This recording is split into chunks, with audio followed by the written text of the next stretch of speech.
वहाँ राधा रानी लाडली जी को लेकर दिए गए इन वचनों को लेकर कितना तनाव था, और आज की तस्वीरों के बाद क्या वो गुस्सा लोगों का धुल गया, खत्म हो गया?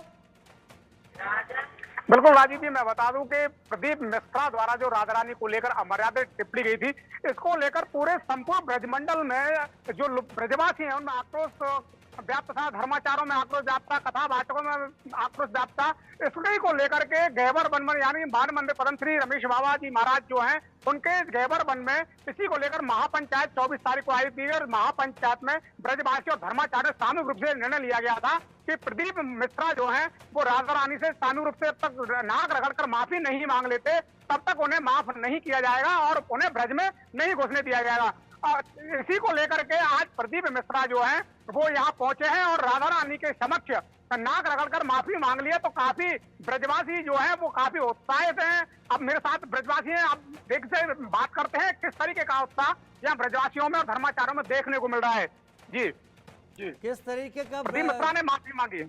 देखो, माफी तो मांगनी थी, ये तो इन्होंने क्या है लेट कर दिया ना। श्री जी बड़ी कृपालु हैं, दयालु हैं। ये जिस तरीका का 24 तारीख को महापंचायत में संतों का, सभी संप्रदाय के संतों का, व्यासों का और गोस्वामियों का, जो प्रमुख मंदिरों के गोसाई आए थे और साधारण जो ब्रजवासी आए थे जिनको हृदय में ठेस पहुंची है, क्योंकि राधा रानी को अपने हृदय में यानी कि लाली मानते हैं, किशोरी कहते हैं, लाडली कहते हैं, उन लाडली के बारे में कही थी। कोई अपनी लाली के बारे में कोई कैसे सुन सकता है? अगर ये प्रदीप जी की कोई बच्ची के बारे में कुछ कहे तो ये भूल जाएंगे, ये पुराण वगैरह सब है। अब तो माफी मांग लिए। माफी नहीं मांगी है, नाक रगड़ के मांगी है।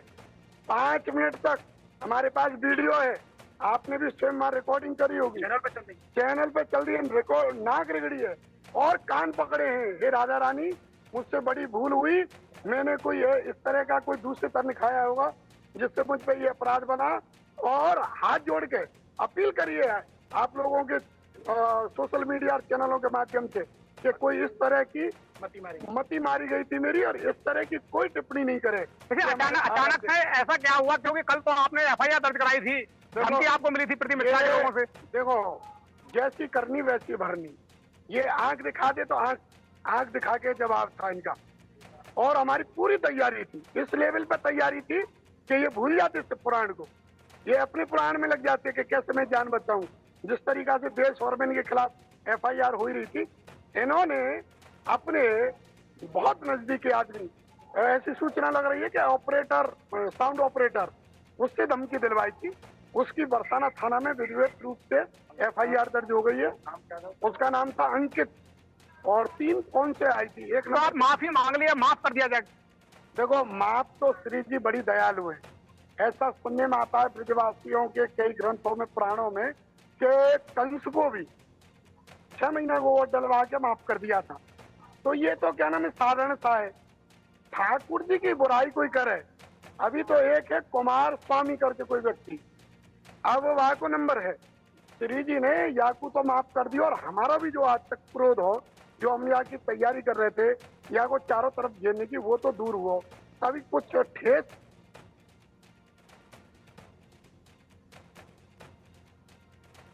ठीक है वीर नारायण, हम आते हैं, आप वहाँ मौजूद रहिए क्योंकि आपकी आवाज़ में कुछ तकनीकी समस्या आ रही थी। ये तस्वीरें आप देख रहे हैं कथावाचक प्रदीप मिश्रा की। आशुतोष दास जी महामंडलेश्वर के तौर पर हमारे साथ जुड़ गए।